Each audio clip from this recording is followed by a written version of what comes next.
Hargo, namaste. This is I'm Mahabhagavad Das. I'm your host tonight on our Yoga Wisdom talk on Soul Journey, a spiritual self-discovery. And this is Yoga Kirtan Hawai'i, which obviously you already know. So thanks for joining us. And so my name, Mahabhagavad Das. Maha means great. Bhagavat refers to the Supreme Person or to the servants of the Supreme Person. And Das means servant. So my name means servant of the great devotees of the Supreme Person. So, Yoga Kirtan Hawaii, you can find us at yogakirtanhawaii.com and on Facebook and Instagram. So Yoga Kirtan Hawaii is a Hawaii-based organization. We're just based on Oahu. And we offer free or donation-based programs, classes, and events, including Hatha Yoga, Kirtan, meditation classes, and pre-pandemic we offered vegan dinners. So for the last year, we've been everything's been online along with the rest of the world, and we're holding regular streaming events on Facebook Live. So you can visit, the Facebook Live page or the Instagram page or the website to get the calendar of events. So Yoga Kirtan Hawaii is the outreach arm of the Science of Identity Foundation. So the Science of Identity Foundation was founded by my spiritual teacher, Jagat Guru Siddhasarupananda, who's a disciple of His Divine Grace, Srila A.C. Bhaktivedanta Swami Prabhupada. So they're coming in a long line of spiritual teachers, which is known as the Brahma, Madhva, Gaudiya Sampradaya. Sampradaya means a lineage, a spiritual lineage or tradition. And this tradition began with the Supreme Person himself. So it's these yoga teachings that I'll be sharing with you tonight are very ancient and are coming in a very authorized line of spiritual teachers. So for the program tonight, we'll have initially some kirtan for maybe 10-15 minutes, and that'll be followed by my Yoga Wisdom class, which will be on Soul Journey, a spiritual self-discovery. And at the end, I might have 5 or so minutes of additional kirtan. So the program goes for about an hour, and so we'll be finished by about 8 p.m. So just before we start some kirtan, so kirtan is the chanting of transcendental sound vibrations or mantras. And the word mantra is a Sanskrit word, which is ancient Indian language. And is actually the basis for many modern languages. But anyway, the word mantra, man refers to the mind, and tra means to draw away. So a mantra is a spiritual sound vibration or a sacred sound or that draws the mind away from the material world to the spiritual world or spiritual dimension. And the mantras themselves are either the names of the Supreme Person or words spoken by him or about him. And so these mantras, these spiritual sound vibrations, are like a lifeline that we can grab hold of, or a transcendental wave that we can ride to the spiritual world, which is known as Vaikuntha, the place of no anxiety. And so, we're very much, very fortunate to receive these mantras. It's like, we've been thrown this lifeline. It's like we're lost in the material ocean, in the material world, and we can grab hold of these spiritual sound vibrations or mantras and we can be pulled by them or transported by them into the spiritual world. So as we're chanting the mantras, try to focus your mind on the mantra and try and take shelter in it. If your mind begins to wander, then bring your mind back to the sound of the mantra. So we're going to be chanting different mantras. We'll be chanting Gopala, Govinda, Rama, Madana, Mohana. And Kirtan is done in a call and response way. So a person leads and we all listen, then we respond. And so my wife, Radhisham Dasi, will be joining us here in a moment. And she will lead and I will follow. And you can follow along with me. Gopala Govinda Rama Madana Mohana.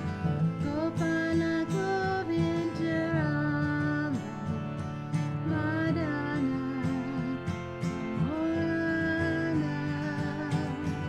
Gopala Govinda Rama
So thanks for joining us.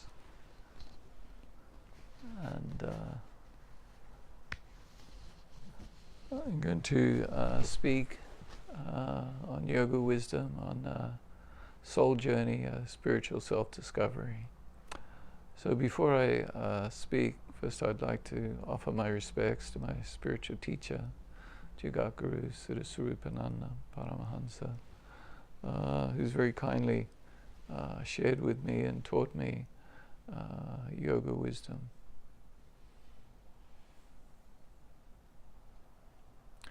And I'd also like to offer my respects to all of you who are watching now and may watch this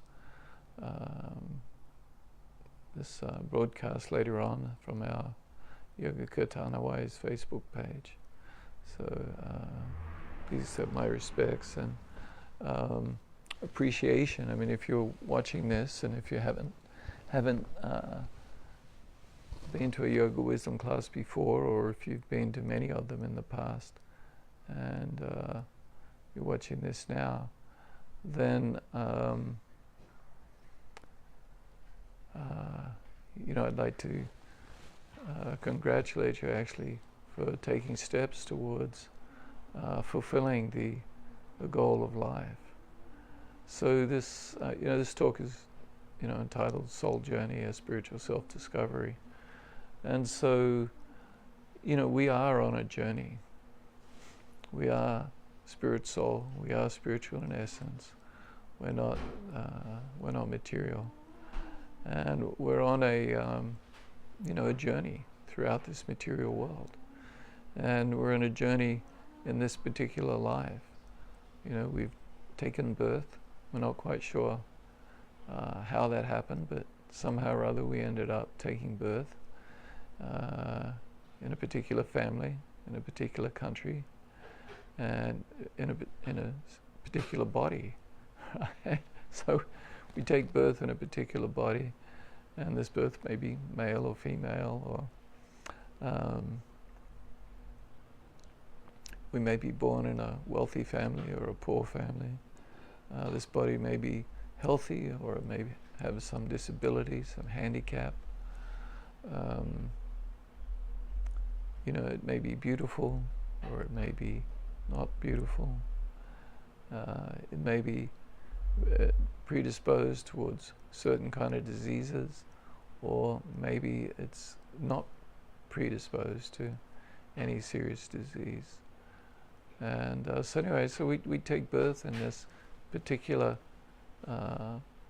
body, in a particular family, in a particular country, in a particular planet, in a particular species of life.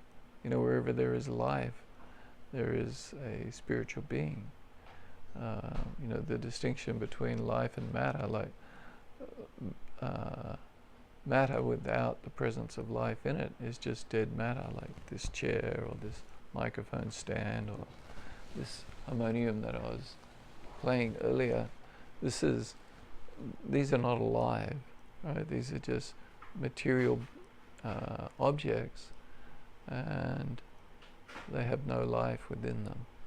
And then our material body, it's also just matter, but due to the presence of life, or the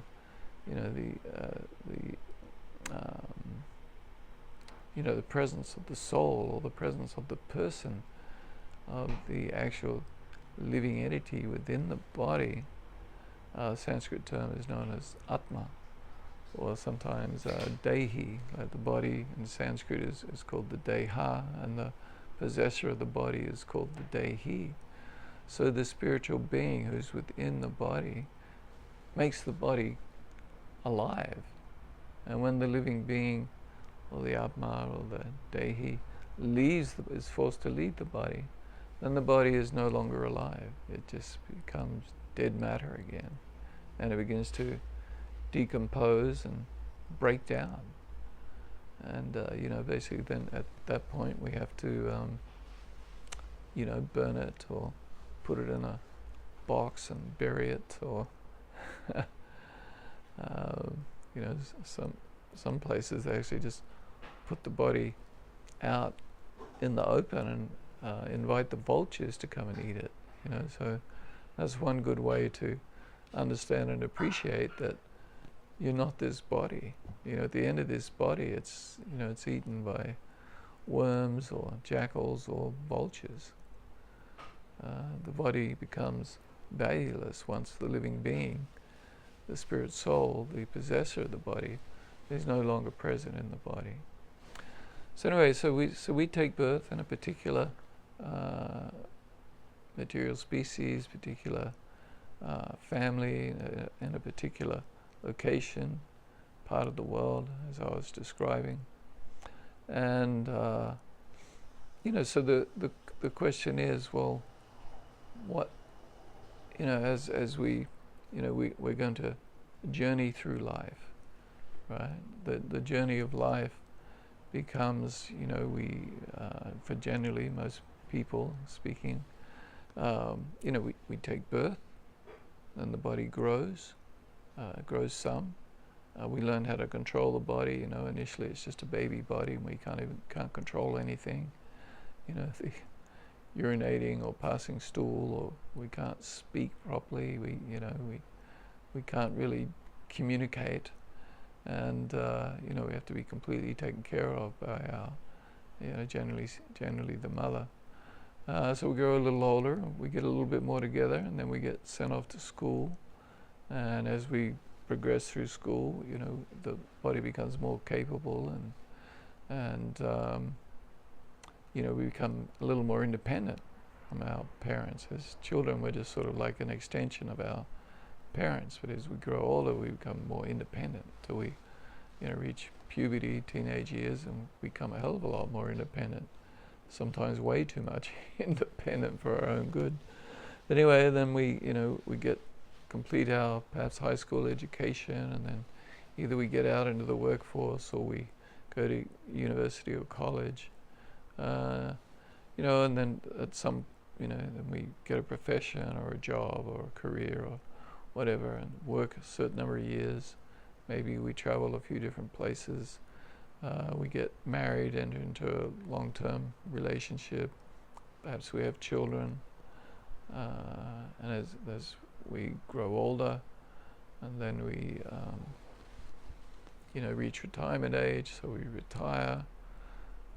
We then maybe we travel around a little bit. They used to catch cruise ships, but now the cruise ships have been like such hotbeds or breeding grounds of disease. I'm not quite sure how the cruise ships are going to recover, but I guess they will.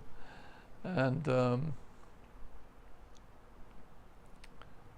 then gradually the body gets older. We get what's known as jara, old age.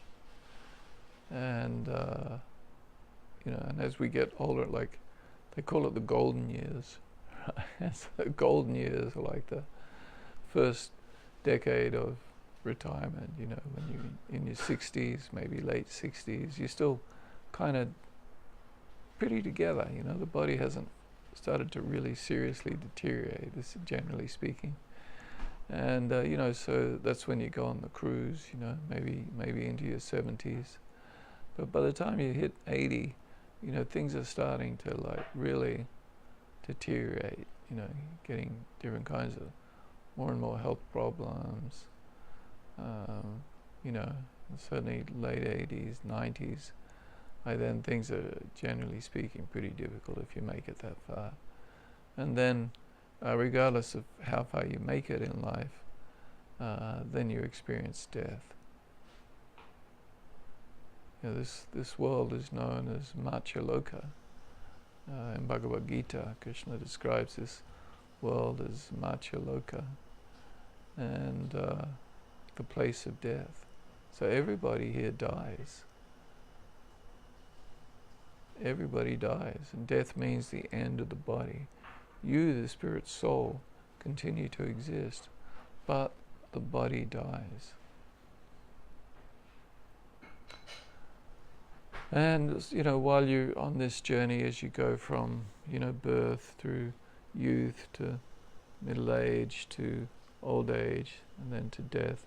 While you're on this journey through this life that we have, we also experience disease, vyadi, and this is, can be a cause of great distress. And whilst we're experiencing, living our life, we experience various kinds of difficulties. We experience difficulties caused by our body and mind.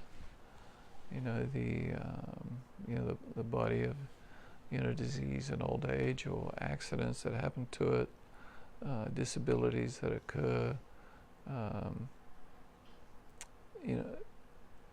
Then we experience mental difficulties. Maybe we have some kind of attention deficit disorder, or maybe we're on the autism spectrum, or maybe we have a mental, beyond that we have mental retardation or something like that, right? So we can experience these kind of conditions that make it difficult for us to operate within this world. Or maybe we experience depression. We just become very depressed. Oh, I don't really, I just feel so unhappy all the time. I'm just like so demotivated and just depressed. Get to the point, where it's, clinical depression, where it's like I'm so depressed I just don't really want to go on, but I don't, fortunately, I don't kill myself, I don't kill this body, but it's like I just sort of have no motivation, or I can have, maybe I don't have any sort of serious mental condition, but I'm driven by various desires. I want to,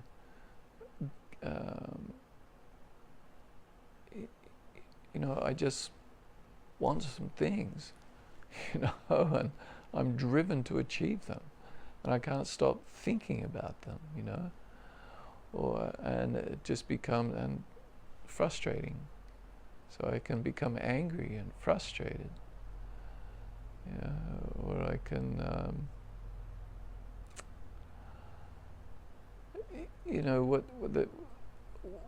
a type of mental difficulty we experience is anxiety. Right? We experience anxiety. So, this anxiety can get so bad in some people that they just don't want to go out the door.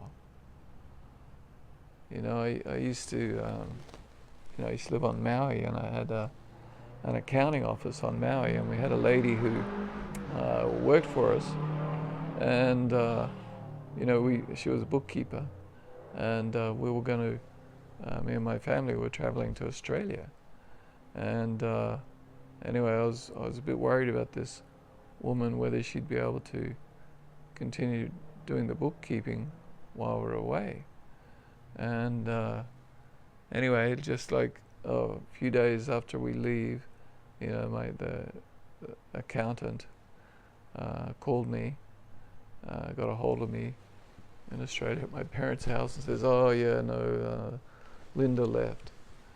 And it was like, oh no, it's like a calamity, but the reason why she left was because she suffered from anxiety and panic attacks, and couldn't face, she used to live in a town called Kihei, and she couldn't face the drive up to where the accounting office was in Mokawao. It just engendered panic attacks in her. And so, this is, it's all too common. So we type, not only is there anxiety to that extent, but just generally speaking, there are three kinds of anxieties. We have the anxiety that I want something. Like little kids, they see something and they want it. So, they're asking their mummy or their daddy, can I get that? Can I get that toy? I really want that toy. And, mum and dad say, well, maybe, so then the child is like, oh, will I get it? Or it can be we get a little older and it becomes an anxiety about, I'm looking for a job, I go for the job interview, or even before I go for the interview, I look at what the job is and I see what the company is and I see, what the pay is, and I'm like, oh, I really want that job. I really hope I'll get that job. So I send off my resume, and and I'm really hoping I'll get a job interview. And this being unemployed. I remember, I'm from Australia, and I came to Hawaii in the 1980s, and then 1986, and then I returned to Australia in 87 and had to find a job. And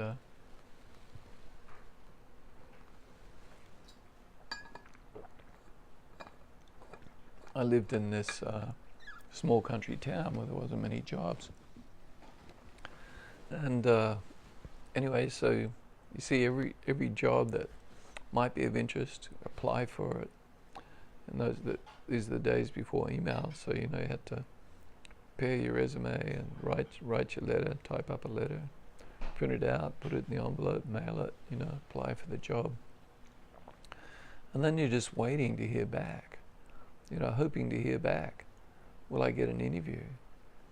And then if you're fortunate enough to get an interview, then and you want the job, then it's like, will I get the job? Will I get it? And you're sort of like an anxiety, waiting to get the call. Every time the phone rings, it's like, oh, I wonder if this is them calling me now, And anyway, and of course, this is just the start of it. Like getting the job is like oh, I got it. You're like, wow, I got it. Then it's like, then you go through the anxiety of, okay, now I've got to go for the first day at work. Will it work out? So there's all these anxieties that come with it. And then once I have this job, or maybe my anxiety was about, I saw this beautiful girl, or or a beautiful man, and I see this beautiful girl, and just somehow my heart goes pit-a-pat.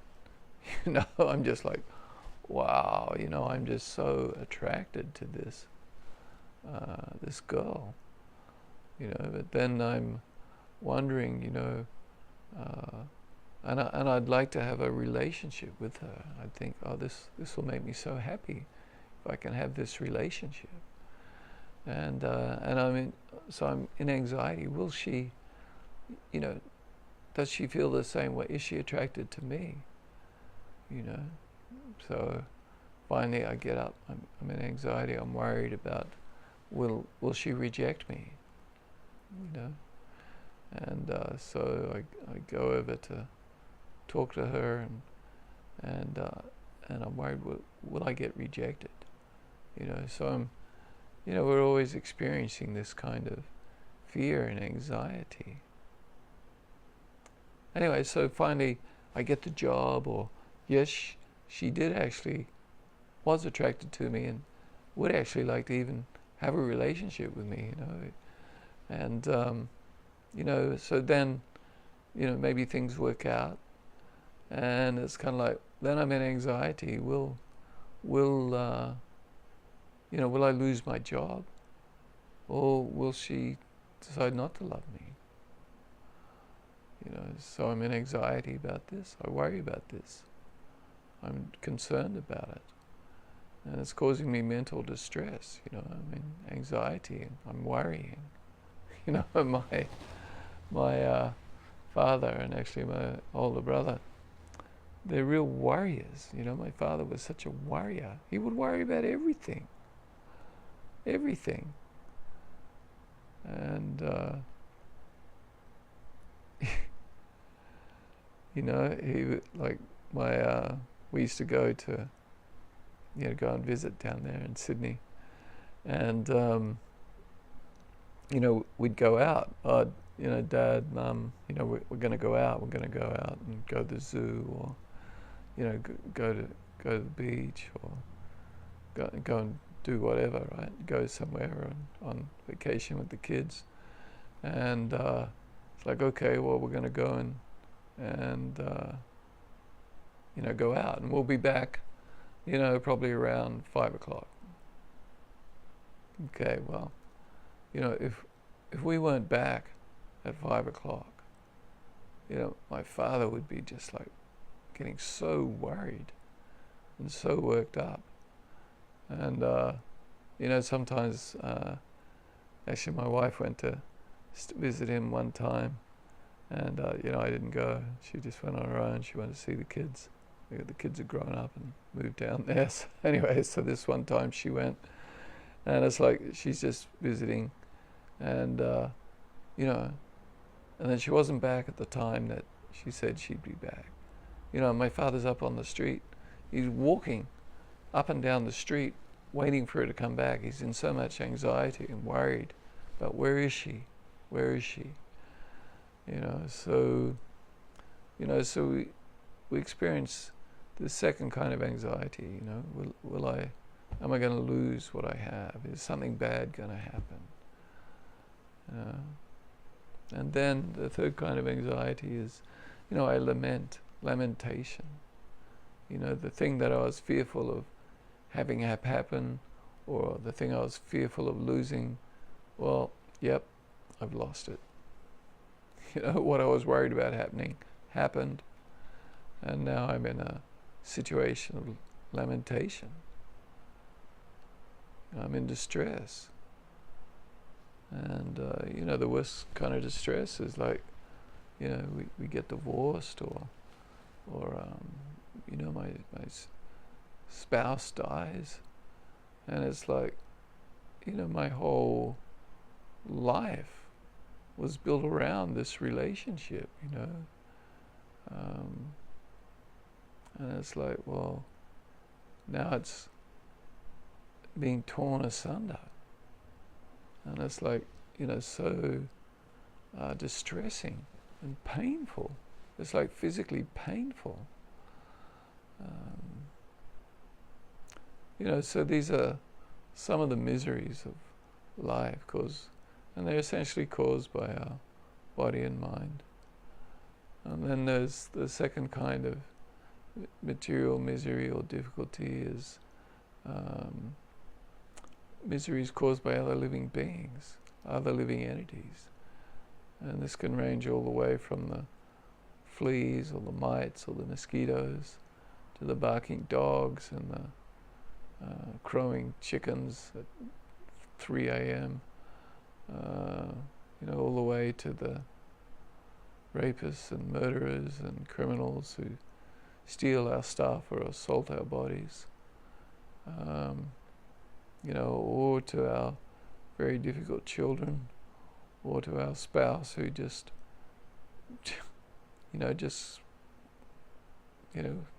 causes me difficulties, so or to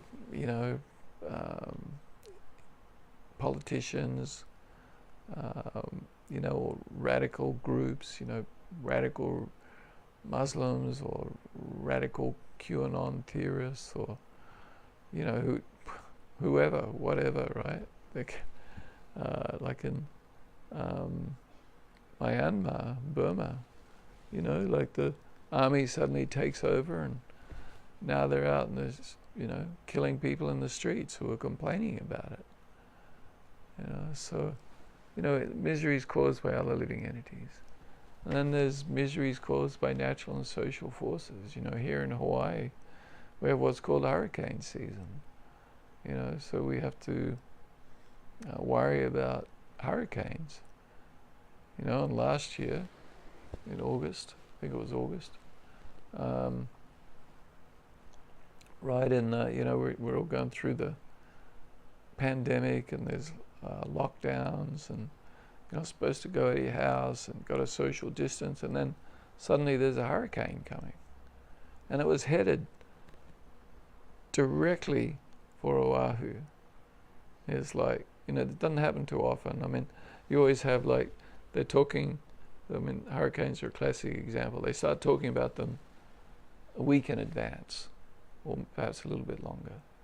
And they're pretty good at modeling and projecting where the hurricane's going to go. So they start talking about, where's the hurricane going to go, and okay, this is the channel, or they call it the channel. They have a straight line with the most likely path, and then they have like a cone of uncertainty where it widens out, And so they're talking about this hurricane, forget what it was called. Anyway, and then it's like, gets closer and closer, and that's like, they're projecting a direct hit. Like it is going to come smack ashore on Oahu, Honolulu. And, so in the lead up to this, there's all kinds of anxiety, will it hit us? Then I got to go out, I got to, go out and buy sandbags and sand and, things to shutter the windows, and I got to get all the loose stuff and take it to the transfer station to get rid of it. Otherwise, maybe it's going to become airborne and go flying through my house, And anyway, so there's all this anxiety. And then during the day, it's like, you're glued to the TV set. Where is it going to hit? And anyway, so there's this anxiety caused by natural forces or social forces beyond our control. These are known as, in Sanskrit, these are called adi-daivika. So the miseries caused by our own body and mind are called adi-atmika, atmika meaning the self. The miseries caused by other living entities are adi-bhautika, and miseries caused by higher powers called adi-daivika. So anyway, so in this journey of life, as we go from birth through to death, we experience all these kinds of miseries. And so really on this journey, the real question is, well, what is the goal of life? What is the purpose of this journey I'm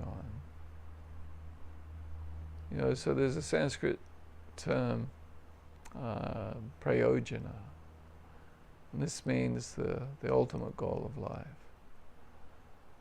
And so generally speaking, people are thinking that the goal of life is to get an education, get a good job, earn as much money as I can, get married, have some children, bring the children up nicely, own my own home, have a couple of cars, save enough money for retirement, and maybe enough to go on one of these cruise ships that I was talking about earlier, and then have enough money so that when the body begins to fall apart, that I can live in a nursing home or something, and and then I'm going to die, and I don't know what happens at death. In fact, I don't think about that.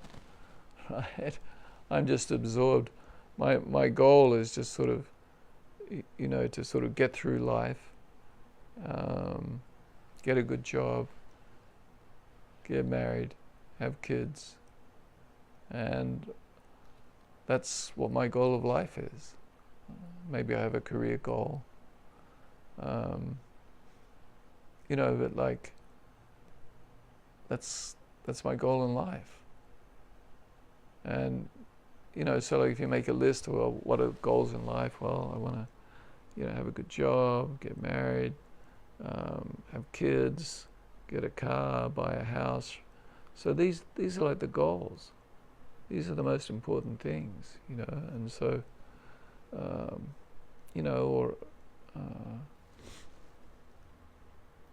some people have bigger goals. They have goals like, well, I want to, I'd like to get into politics, or I get into social work where I'm trying to help people, or things like this. And of course, these are okay, but it's like,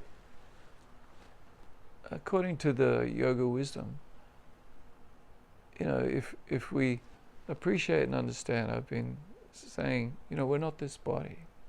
So this body is very temporary, right? And we are spiritual in essence. We are spirit soul, spiritual in essence. And the nature of the soul is threefold. We have what's known as Sat, which means eternity. So the soul is eternal. Right, so this body is very temporary, right? Maybe at most 100 years. I think the average life expectancy is like maybe 70 something in the West. And, but here I'm saying to you, based on the yoga wisdom of Bhagavad Gita and other Vedic or yoga texts, that actually you're eternal. You are an eternal spiritual being. At no time did you come into existence, and at no time shall you cease to exist. You did not come into being, will not come into being, and at no time in the future you won't come into being. You are eternally existing.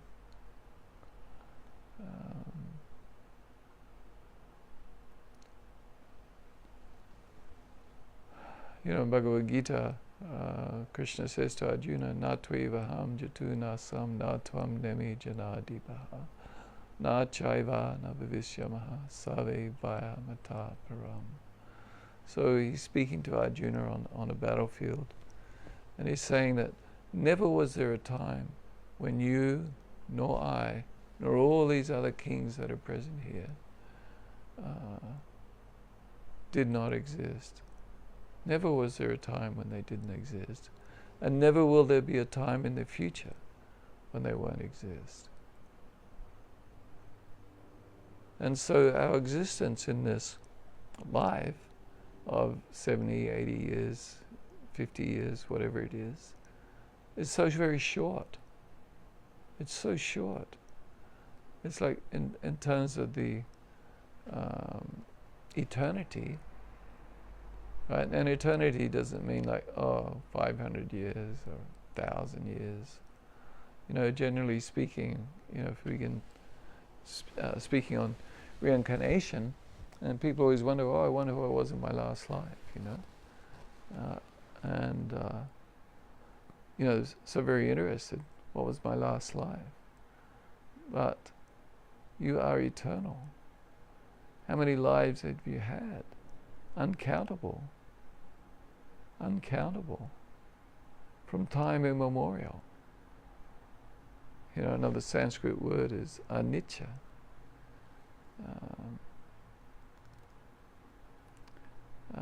That this world is anicca, it's temporary. But the spiritual world is nitya, which means always, or sanatana, eternal. So the question is then, what is the goal of life? What is the purpose of this journey in life? Is it just to, get through life and,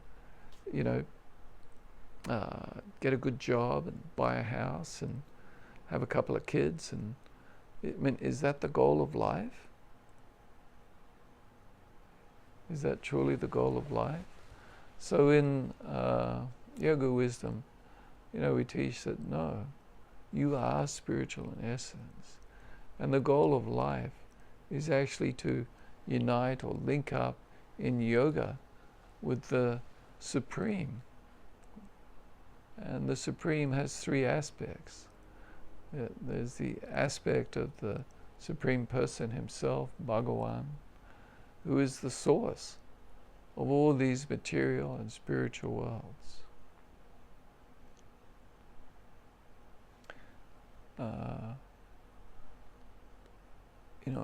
In Bhagavad Gita, Krishna, the Supreme Person, Bhagavan says, Aham savasya prabhava mata savam prabhatate.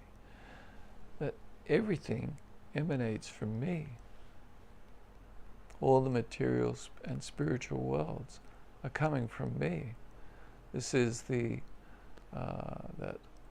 the Supreme Person is the cause of all causes. And so the goal of life, according to the Srimad Bhagavad Gita and the other Vedic literatures, yoga texts, the goal of life is to link up in a loving relationship with the Supreme Person. So we experience in this world, loving relationships, and we experience happiness and little tastes of bliss from them. Of course, over time, oftentimes this happiness and blissfulness turns into unhappiness, and this is the case where the relationship is based on lust, where I'm just trying to enjoy the other person, where I see the relationship, it's all about me and what's in it for me and what do I get out of this and how much sex do I get to have and are you going to cook dinner for me? Whatever, right? The relationship is one based on lust, about what's in it for me. And so relationships of lust, they turn sour. They become bitter.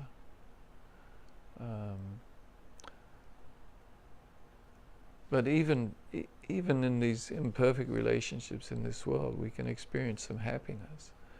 But in a pure spiritual relationship with the Supreme Person, then I can experience unlimited blissfulness. And paradoxically, when I'm only concerned about the happiness and well-being of the person I'm in love with, then actually I experience happiness. Whereas if my concern is for myself and how much happiness will I have, then I actually don't experience happiness. It's a paradox. Kind of doesn't make sense. But if your only concern is your own happiness, then generally speaking, you'll be very unhappy because you'll be frustrated because you're trying to achieve happiness, but you just can't. It just never works out. And even if it does actually work out, you're still dissatisfied. As shown in the life of people like Howard Hughes, multi-millionaire, but he just was so unhappy, he just lived in a dark room on his own. So anyway, the goal of life, prayojana, is to develop a loving relationship with the Supreme Person. And so this practice of yoga that we teach at the Yoga Kirtan, Hawaii, is known as Bhakti Yoga, the yoga of love. So developing a loving relationship with the Supreme Person. And when we establish this loving relationship with the Supreme Person, then we actually experience ananda, or blissfulness.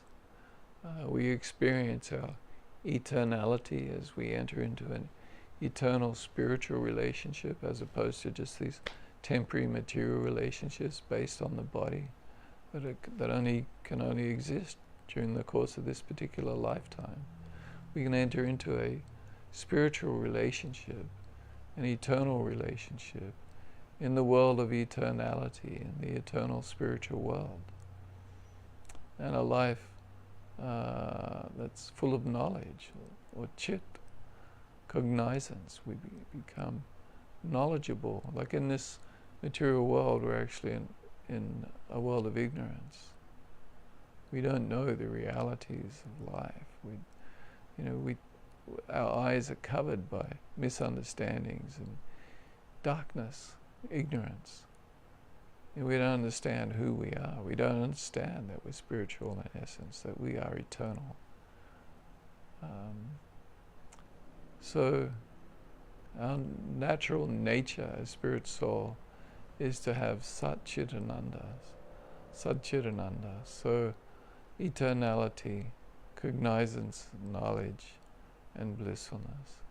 So this is the goal of life, to establish a pure loving relationship with the Supreme Person, and to go to the spiritual world, to engage in an eternal loving relationship with Him.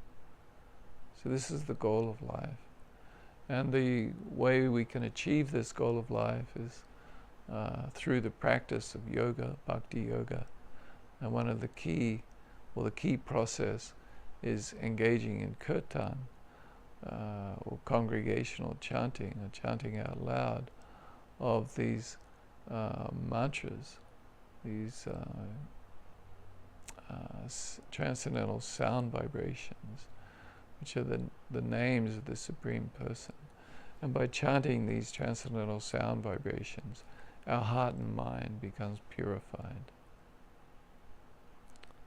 So I've spoken long enough. Thank you very much for listening. And so I'll just chant for a few minutes, engage in some kirtan for a few minutes, and then we'll finish the program. So once again, thank you very much.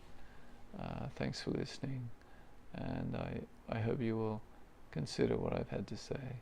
Thank you. Haribol.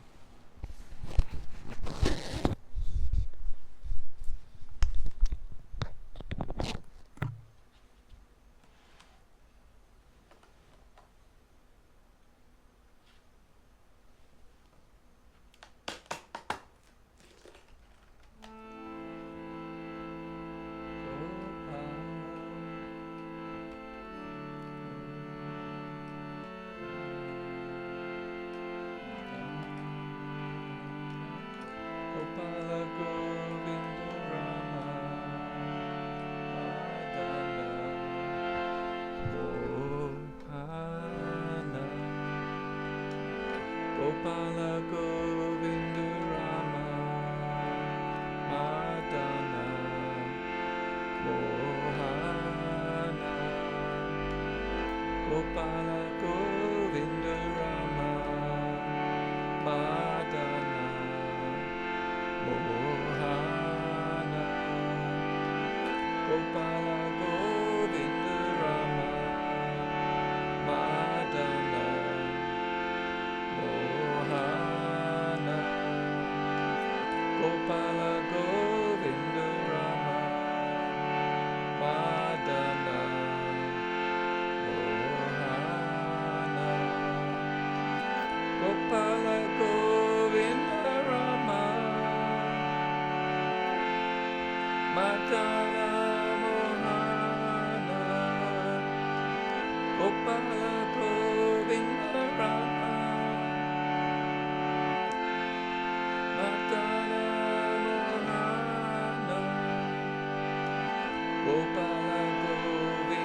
Rama Madana Mohana. Gopala Govinda Rama Madana Mohana. Gopala Govinda Rama Madana Mohana. Gopala Govinda Rama Madana Mohana. Hare Krishna, Hare Krishna, Krishna Krishna, Hare Hare, Hare Rama, Hare Rama, Rama Rama, Hare Hare.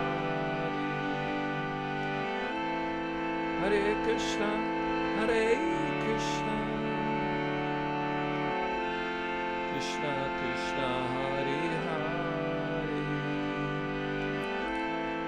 Hare Rama, Hare Rama, Rama Rama, Hare Hare, Hare Krishna,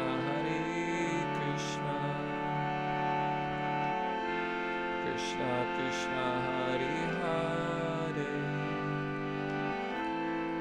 Hare Rama, Rama Rama, Hare Hare.